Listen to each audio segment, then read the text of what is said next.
क्षत्र चूड़ामणि नामक यह ग्रंथ राजा सत्येंद्र, वैराग्य का भाव जागृत हो गया। भोगों से त्याग श्रेष्ठ है, भोग से विरक्ति ही श्रेष्ठ है। त्याग की अद्भुत महिमा है। भोगने में वो मजा नहीं है जो त्यागने में मजा है। छोड़ने में जो मजा है वो मजा कुछ अलग ही प्रकार का है। पुरुषार्थ कमाने में नहीं है, पुरुषार्थ कमाने के भाव के त्याग में है। सारे जगत के जीवों को कमाने में पुरुषार्थ दिखता है। बोलो, भागम भाग में पुरुषार्थ दिखता है। ये कर लूँ, वो कर लूँ, ऐसा ऐसा उठा पटक, उनमें पुरुषार्थ दिखाई देता है। सच्चा पुरुषार्थ क्या है? अपने में स्थिर होने का नाम पुरुषार्थ है। ये पुरुषार्थ समझ में नहीं आता है। बाह्य पुरुषार्थ तो कर ही नहीं पाएगा, वो बहु आरंभ है। जितनी जगत में उठा पटक है वो सब बहुत आरंभ है, उसका नाम पुरुषार्थ नहीं है। वो तुम्हारे चलाने से चलता भी नहीं है। बिजनेस को कितना, अरे चलाने की भावना रखने वाले कितने लोग हैं, लेकिन कितने सफल होते हैं ये तो बताओ। और आप तो खूब कमाना चाहते हो, लेकिन कितना कमा पाते हो ये तो बताओ। आपका बस चले तो आप पता नहीं क्या क्या कर लो, लेकिन बस चलता ही नहीं है ना। आपकी चलती कहाँ है? कहीं भी तो नहीं चलती है सारे जगत में, लेकिन चलाना सबके ऊपर चाहता है। भाई साहब, यहाँ त्याग की महिमा बतला रहे हैं। लेने वाले की अपेक्षा से नहीं लेने की भावना वाला वो ज़्यादा महान होता है। या देने वाले से भी, सुनो, आपको लगेगा कि नहीं हमारी तो देने की भावना है, दान की भावना है, हम तो देना चाहते हैं। तो सुनो, देने वाले की तुलना में नहीं लेने वाले ज़्यादा महान हैं। क्या कहा? देने वाले दानी हैं और नहीं लेने वाले त्यागी हैं। देने वाले दानी हैं और नहीं लेने वाले त्यागी हैं। तो दानी की तुलना में त्यागी महान है। त्याग धर्म है, महिमा त्याग की है। इसमें पुरुषार्थ लगता है। लोगों को लगता है 5 लाख दे दिए, 25 लाख दे दिए, अरे वाह, साधारण काम थोड़ी ना, दे करके देखो। ये नहीं, दे करके देखो में जो तुम्हें पुरुषार्थ दिख रहा है ना, हम ये कह रहे हैं तुम्हें कोई 25 लाख देने वाला हो और वापस नहीं लेने वाला हो, और उसके बावजूद तुम मना कर दो कि मुझे नहीं चाहिए, इसमें लगेगा पुरुषार्थ। हम नहीं कहते हैं रास्ते में रोड पर चलते हुए 2000 का नोट दिखा, कोई नहीं दिख रहा है, बोलो, उठा लेने का नाम पुरुषार्थ है कि नहीं उठाने का नाम पुरुषार्थ है? किसका नाम पुरुषार्थ है? उठाने में आप झुके हो, आपने मेहनत की है, आपने कोशिश की है, आपने प्रयत्न किया है उठाने में, उसमें पुरुषार्थ दिखता है। लेकिन नहीं उठाने में आपने कुछ नहीं किया, लेकिन असली पुरुषार्थ नहीं उठाने का नाम है। नहीं उठाने में पुरुषार्थ है, नहीं लेने का नाम पुरुषार्थ है। ये उस पुरुषार्थ की बात कर रहे हैं, ये उस त्याग की महिमा की बात कर रहे हैं। देखो आप फिर क्या भावना जागृत हो रही है। जिन दीक्षा इससे स्वर्ग की प्राप्ति होगी, ये राजा सत्येंद्र के मन का परिणाम है। 70 नंबर श्लोक, पेज नंबर 90। जिन दीक्षा से स्वर्ग प्राप्ति, श्लोक तो नीचे है।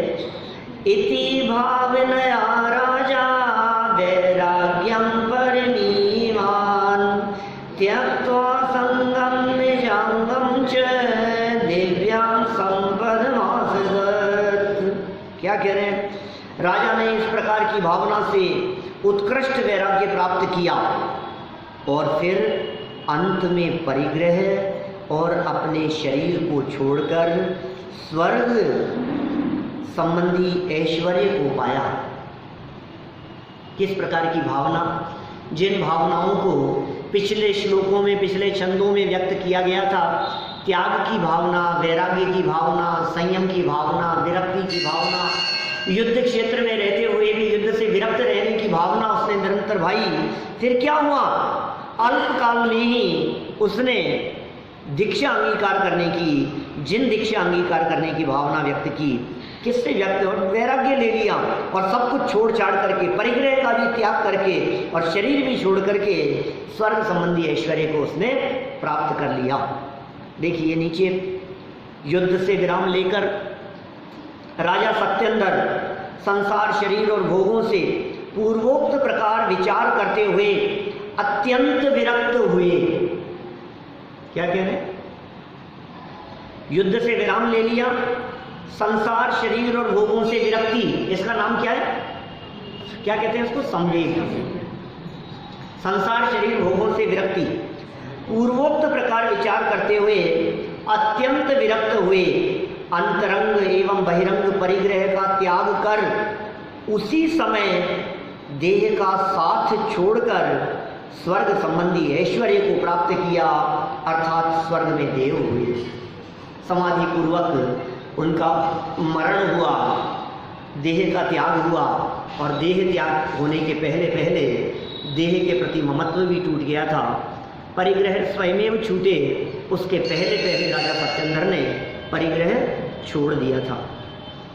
देखिए विशेषार्थ, वस्तु स्वरूप के यथार्थ चिंतन से ही जीव को विरक्तता आती है। विरक्तता कैसे आएगी? देखा देखी नहीं, ये विरक्तता किस तरह से आती है? वस्तु स्वरूप के विचार से विरक्तता आती है, आत्म स्वरूप को गहराई से समझने पर विरक्तता आती है। अंदर में स्वभाव का बल होता है तो बाहर में विभाव का रस फूट जाता है। अंदर में अतीन्द्रिय आनंद प्रकट होता है तो बाहर में भोगों का रस टूट जाता है। प्रभु जी अब ना भटकेंगे संसार में, अब अपनी हो, अब अपनी खबर हमें हो गई। अब तक क्यों भटक रहे थे संसार में, ये बताओ?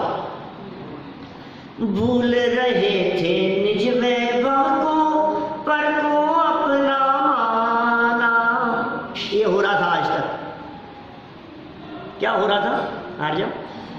भूल रहे थे निज वैभव को, पर को अपना माना, और विषय सम पंचेंद्रिय विषयों में ही सुख हमने जाना। अब क्या होगा? पर से भिन्न लखूं निज चेतन। क्या चल रही सब?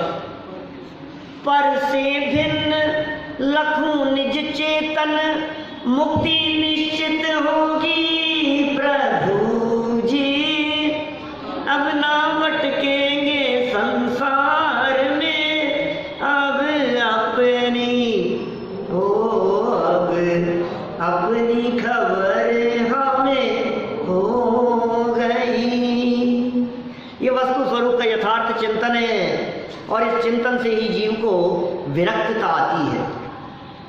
तत्व ज्ञान के बिना होने वाला वैराग्य तो रुंधी हुई कषाय ही है। हो, क्या कह रहे हैं? तत्व ज्ञान नहीं है और वैराग्य दिख रहा है, रुंधी हुई कषाय है। खोलेंगे, देखो क्या कह रहे हैं। सच्ची विरक्ति से स्वयं ही अंतरंग और बहिरंग परिग्रह का त्याग हो जाता है। सच्ची विरक्ति होनी चाहिए।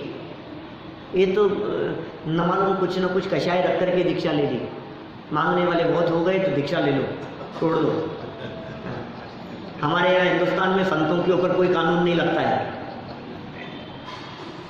नहीं भाई, अंदर में कषाय मिटे, अंदर से विरक्ति और वैराग्य का भाव आए।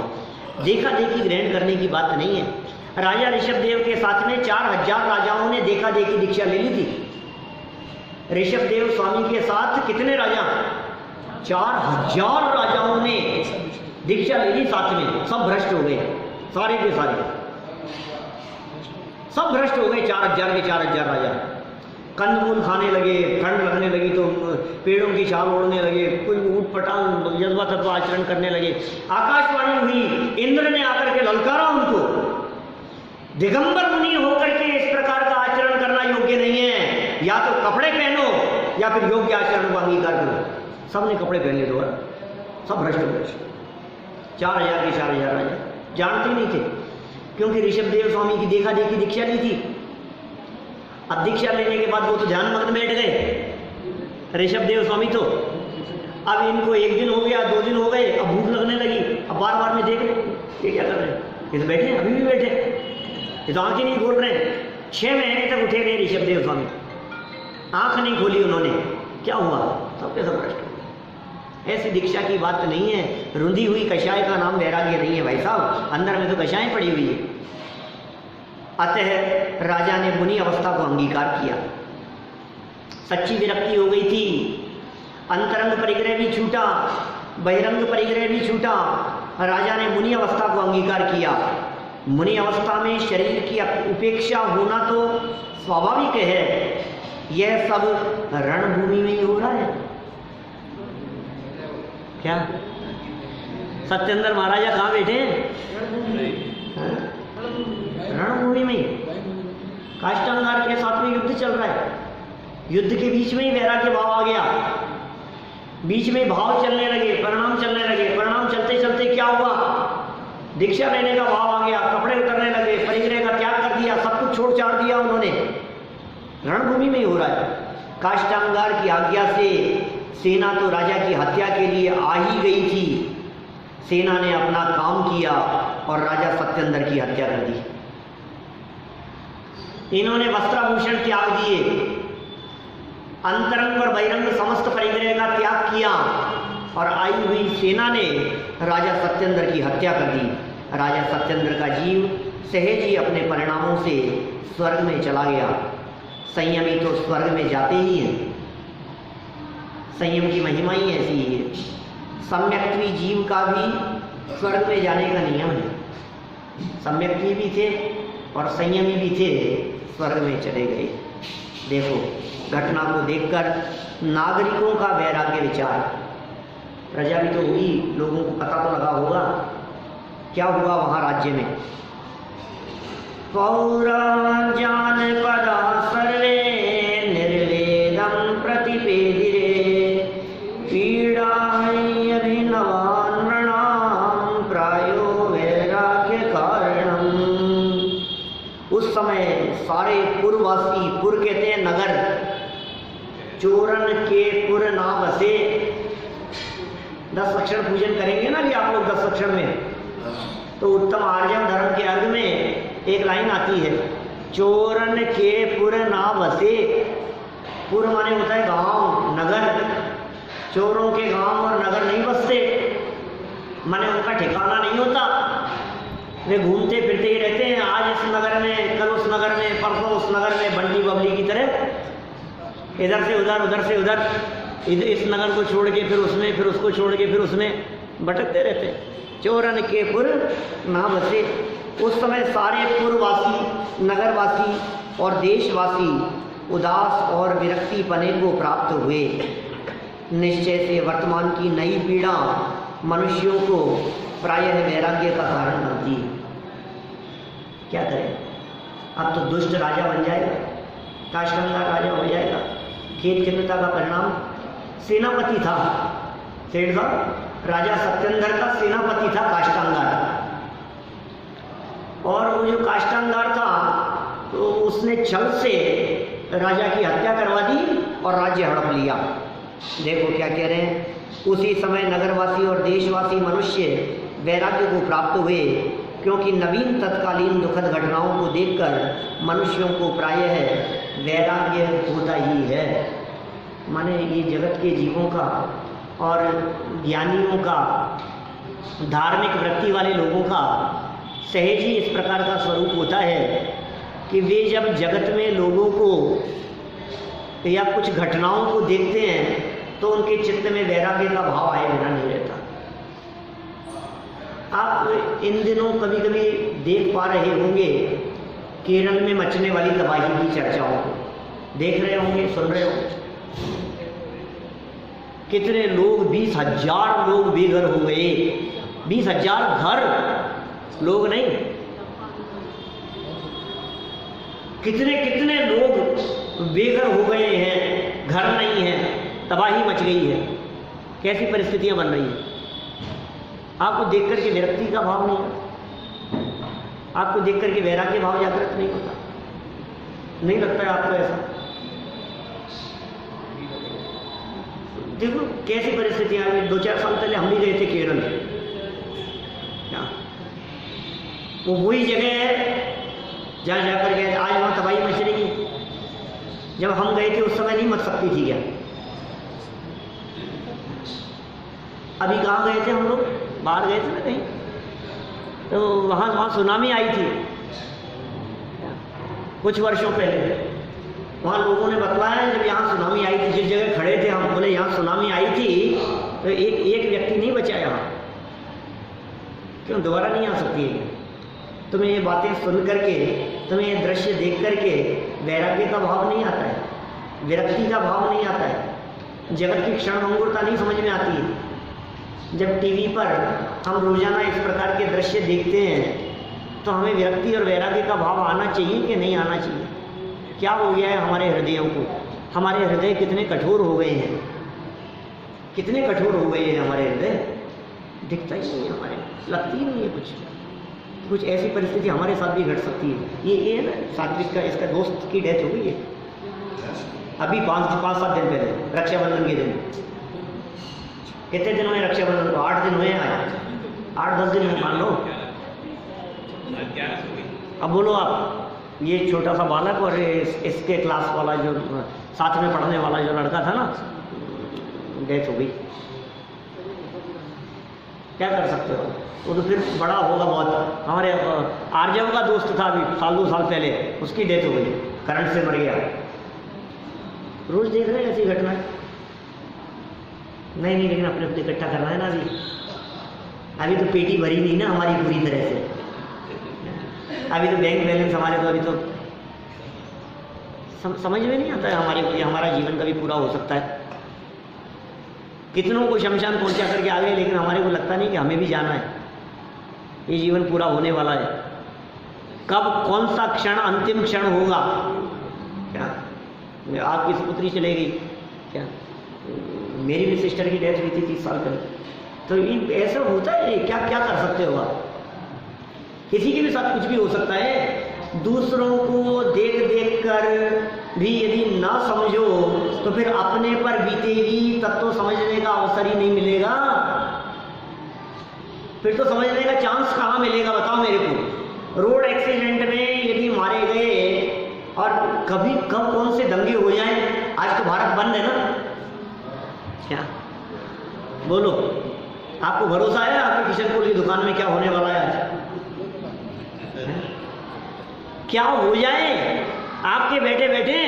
हम तो ये सोच रहे हैं कुछ नहीं होगा और यहाँ से जा रहे हैं और लड़ाई झगड़े और दंगे और सब खत्म, जीवन पूरा हो गया। एक वो जमाना था, प्रथमानुयोग के उस जमाने की बात करता हूं मैं, जिस जमाने में ये जो राजा सत्येंद्र जैसों का जमाना, पुराणों के जमाने की बात कर रहा हूँ। इतिहास जब हम उठा करके देखते हैं, कथाएं पढ़ते हैं, कहानियां पढ़ते हैं, उनमें लिखा हुआ देखते हैं। राजा छत पर खड़ा था और छत पर खड़े खड़े उसने बादलों को देखा और एक महल की आकृति बनी और बैठ करके कुछ डिजाइन बनाने लगा और इतनी देर में देखा तो विघटित हो गए, बादल विघटित हो गए, वैराग्य हो गया। हम ऐसी घटनाएं पढ़ते हैं। आईने के सामने खड़ा था और एक बाल सफेद दिखाई देने लगे, यहाँ कुछ बाल, हो वैराग्य हो गया, दीक्षा लेकर के चले गए। बाहर खड़े थे और बिजली चमकती हुई दिखाई दी आसमान में, और बिजली के चमकते हुए देख करके अपनी जगत की क्षणभंगुरता का ख्याल आया और दीक्षा लेकर के चले गए। वो कैसे लोग थे? ये नीलांजना का नृत्य देखा, हो ये कैसा जगत है, ये कैसा स्वार्थी जगत है। ये जगत की स्वार्थ वृत्ति को देख करके ऋषभ देव के मन में वैराग्य भाव जागृत हो गया। मरते हुए देखना के साथ में मैं कहूँगा कि उसकी मौत को देखकर किसी को रंच मात्र भी विरक्ति का भाव नहीं है। ये जगत कितना स्वार्थी है। ये हमारे राज दरबार में चलने वाली ये सभा और इस चलती हुई सभा में विघ्न न उत्पन्न हो जाए, ये सौदर्वेंद्र दूसरी नीलांजना को खड़ा कर दिया, नृत्य चलता रहा। वो बात ऋषभ देव की निगाह से छिप न सकी। ओह कैसे स्वार्थी लोग हैं, किसी को खुश करने के लिए किसी की मौत की भी परवाह नहीं है। ओह कैसा स्वार्थी जगत है। जगत के जीवों की स्वार्थ वृत्ति को देख करके वैराग्य नहीं हो, हृदय कितने कठोर हो गए हैं। टीवी की स्क्रीन पर हजारों लाखों लोगों को रोजाना मरते हुए देखते हैं, लगता ही नहीं, फीलिंग ही नहीं बची है, क्योंकि वो बहुत हद तक तो हम उसमें देखते हैं, पिक्चरों में देखते हैं, सीरियल्स में देखते हैं, तो हमें लगता है असलियत थोड़ी ना है। तो वो दृश्य देख देख करके इतने हैबिचुअल हो गए हैं हम कि जब वो लाइव दिखाई जाती है ना सुनामी की लहरें, तो भी हमारे को वो नाटक जैसा ही दिखता है। हाँ ठीक है, मर रहे हैं, क्या है। ट्रेन एक्सीडेंट होता है, बाढ़ भूकंप के हालात जब बनते हैं, लाशें इधर से उधर ले जाते हुए, टीवी खोल करके देखो, सारे टीवी चैनल वाले, न्यूज चैनल वाले उन दृश्यों को दिखाते हैं। हजारों लोग सेवा के लिए लगे हुए हैं, लाशें एक के ऊपर एक पटकी जा रही है। क्या दृश्य होते होंगे, क्या हालात होते होंगे।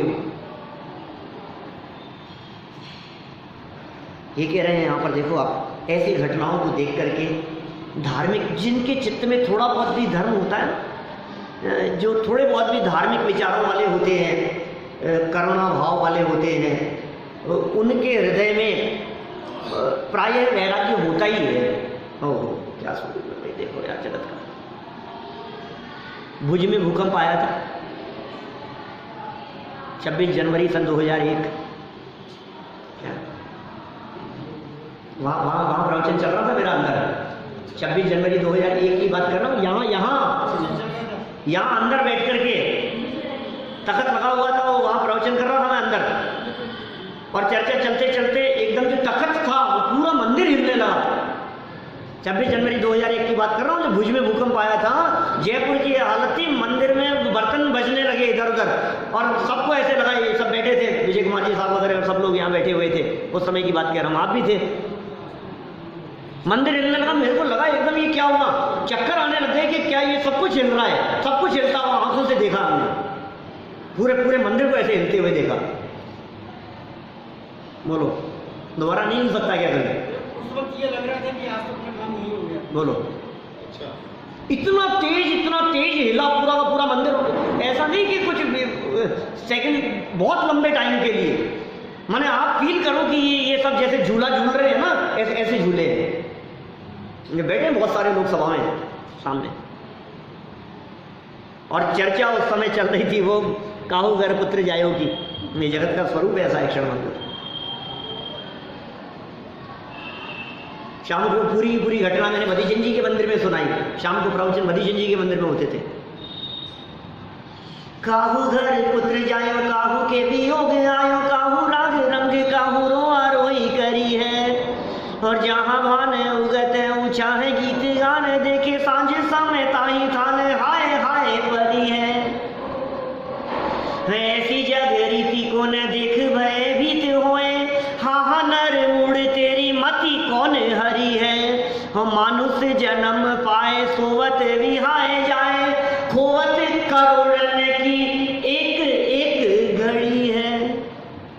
क्या विचार करते हैं कभी, क्या बात कह दी है। 400 साल पहले लिखी गई पंक्तियां हैं, दिल दहला देने वाली पंक्तियां हैं। काहू घर पुत्र जायो, भूधरदास जी की पंक्तियां हैं, भूधर शतक की, 400 साल पहले लिखी है। काहू घर पुत्र जायो, काहू के वियोग आयो। एक के यहाँ जन्म, किसी के यहाँ मरण, ये तो देखते हैं रोजाना, आए दिन दिखता है हमारे को। काहू घर पुत्र जायो, काहू के वियोग आयो, काहू राग रंग। बधाइयाँ, अरे बधाइयों साहब, बेटा हुआ है, बहुत अच्छा, कांग्रेचुलेशन। यहाँ तो बधाइयाँ बांटी जा रही है, मिठाइयाँ बांटी जा रही है, और यहाँ क्या हो रहा है, रोना पीटना मचा है। काहू घर पुत्र जायो, काहू के वियोग आयो, काहू राग रंग, काहू रोआ रोई करी है। जहां भान उगत। अब दूसरी परिस्थिति कह रहे हैं, भैया ध्यान देना। एक परिस्थिति क्या बतलाई सेठ साहब, इसके यहाँ जन्म हुआ, उसके यहाँ मरण हुआ, है ना। अब दूसरी स्थिति, जहां भान उगत ऊंचा है गीत गाने देखे। सूर्योदय हुआ, उत्साह से गीत गान होते हुए दिखाई दे रहे हैं। सांझ समय ताही थाने, हाय हाय बड़ी है। उसी घर में, एक ही घर में ऐसे भी तो दृश्य देखे होंगे आपने। अलग अलग घरों की बात नहीं कर रहे हैं, एक ही परिवार में भी तो ऐसी घटनाएं घट जाती हैं। क्या पुत्र जन्म नानी मरण पुत्र वधु आगमन और तीनों कारज एक दिन भय एक ही भवन। बनारसी दास जी, पंडित बनारसी दास जी के जीवन की घटनाएं, तीन काम एक साथ हुए, जन्म मरण और परण एक ही घर में।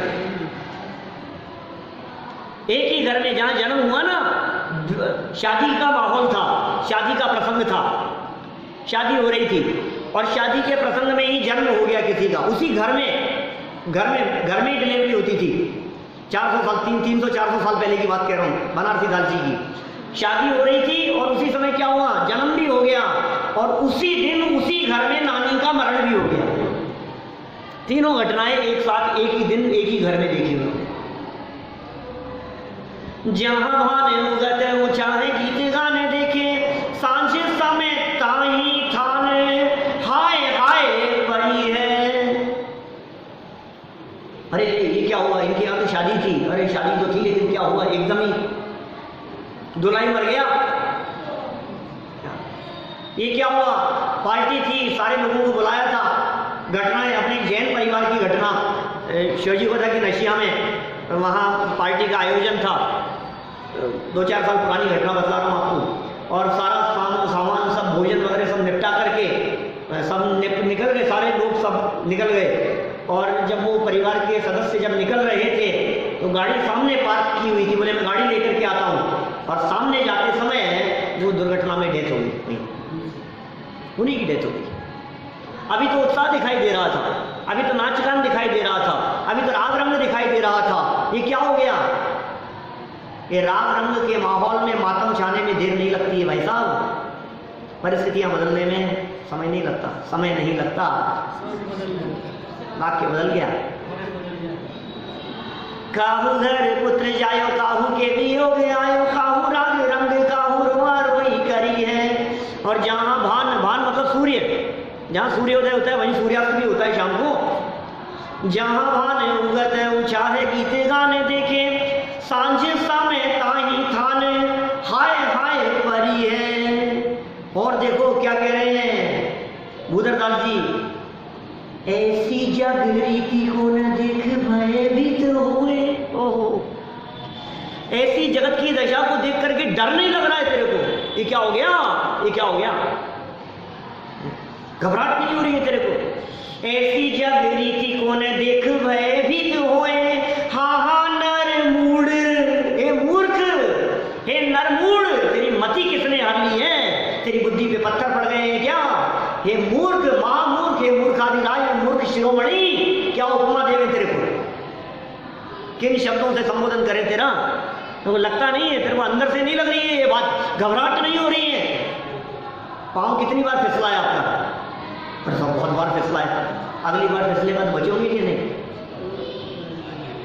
मैंने कही है इस तरह की बहुत सारी बातें मनुष्य जन्म की दुर्लभता वाले अपने उस प्रवचन में, नैरोबी में जो किया था उसमें।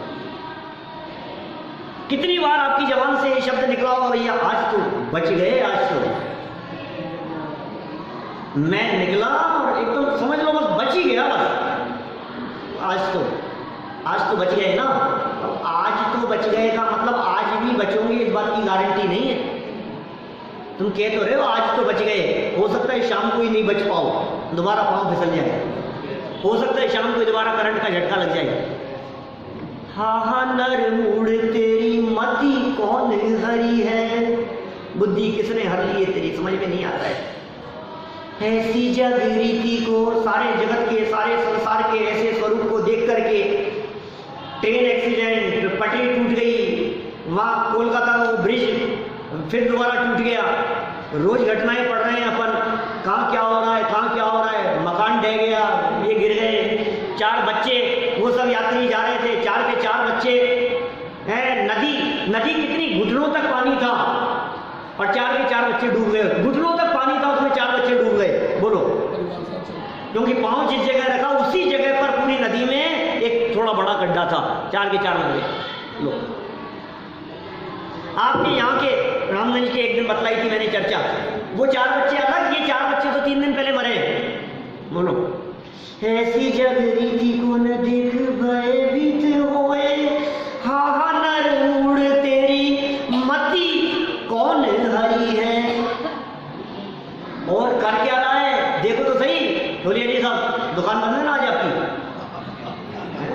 देखो क्या कह रहे हैं, ऐसी जग रीति कौन देख भयभीत होए, हा नर मूड तेरी मति कौन हरी है।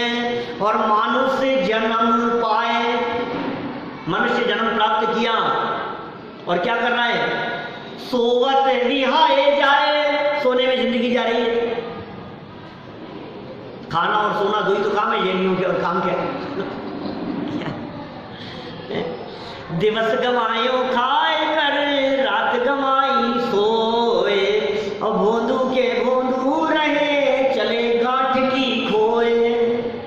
क्या महावीर जी में चौक में लिखी हुई है पंक्तियां, क्या दिन तो काम कमा दिया तूने खा पी करके, रात को तो खाते नहीं है, रात तो सोने में जा ही रही है, और दिन किस में बीत रहा है, खाने खाने खाने खाने में बीत रहा है। सुबह का निपटता नहीं है कि अब क्या लोगे आप, लंच में क्या लोगे, शाम को क्या बनाए बताओ आपके लिए। ब्रेकफास्ट खत्म होता नहीं है कि लंच का टाइम हो जाता है, लंच निपटता नहीं है कि टी टाइम हो जाता है, हाई टी का टाइम हो जाता है, फिर खाना खाना बाजार का खाते नहीं है, तो ये बना लो वो बना लो। ये कैसे बनाते हैं घर में, बिस्किट कैसे बनाते हैं ये पापड़ कैसे बनते हैं, ये चीज कैसे बनती है, ये बनाने बनाने में ही काल बीत रहा है। और फिर दिन में और सो ऊपर से, मनुष्य जन्म पाए सोवत विहाए जाए, खोवत करोड़न की एक एक घड़ी है। क्या करें, इस जगत के जीव की दशा कैसी है। ये कहता है आपको पता नहीं है पंडित जी, लाख रुपए महीना कमाता हूँ। अच्छा, दूसरे कहीं मिलते हैं, नहीं 10 लाख महीना कमाता हूँ। कोई मिलता है वो कहता है पंडित जी रोज की 1 लाख की कमाई है, रोज की 1 लाख की। तो सब कितनी है मैं पूछना नहीं है आपसे, क्या रोज की 1 लाख रुपए की कमाई है हमारी। और वो ऐसे बिल गेट्स जैसे क्या हर सेकंड इतनी कमाई है, तो भी कह रहे हैं करोड़ों की एक एक घड़ी है। जिसे तू ये कहता है मैं इतना कमाता हूं, ये ज्ञानी विद्वान ये शास्त्रकारी ये कहते हैं तू कमाई का काम नहीं करता, तू घाटे का सौदा करता है। क्या भैया, घाटे का सौदा कर रहे हैं। क्यों? आपको लग रहा है कमाई हो रही है, अरे इस कमाई के पीछे जो इस मनुष्य जीवन के दुर्लभ क्षण व्यतीत हो रहे हैं वे लौट करके नहीं आएंगे, ये समय दोबारा नहीं आएगा, ये मौत नजदीक आ रही है, हर क्षण मृत्यु नजदीक आती जा रही है। विचार तो करो थोड़ा सा। ये विचार किया इसने बेचारे राजा सत्येंद्र ने, तो विचार करते ही क्या हुआ, वैराग्य भाव जागृत हो गया, दीक्षा ले ली इसने। क्या करें, समय बीत रहा है, बीत गया हमारा तो समय, ये तो एक्स्ट्रा ले रहा हूं मैं बोनस में, क्या समय तो पूरा हो गया। चलो विशेषार्थ पूरा कर देता हूँ, ये 3 लाइनें हैं नीचे। सामान्य घटनाओं के अतिरिक्त जब कोई विशेष नई दुखद घटनाएं देखने और सुनने में आती हैं, सामान्य घटनाओं के अलावा जैसे ही कोई घटना हमारे को दिखती है ना, आज तो ऐसा हो गया, ओह पता है आपको वो मर गए, ओह अच्छा, उम्र ही क्या थी उनकी, तो क्या होता है मनुष्यों का मन आंदोलित होता ही है। अतः राजा के अकस्मात मरण का समाचार सुनते ही नगरवासियों के हृदय पर आघात हुआ और उन्हें भी संसार की स्थिति देख वैराग्य भावना जागृत हो गई। हृदय में वैराग्य भाव जागृत हो गया। हमें भी संसार शरीर भोगों के स्वरूप का विचार करके धर्म मार्ग में लग जाना चाहिए। मनुष्य जन्म को सफल सार्थक करने में हमारा उपयोग लगे, इसी भावना से बात को यही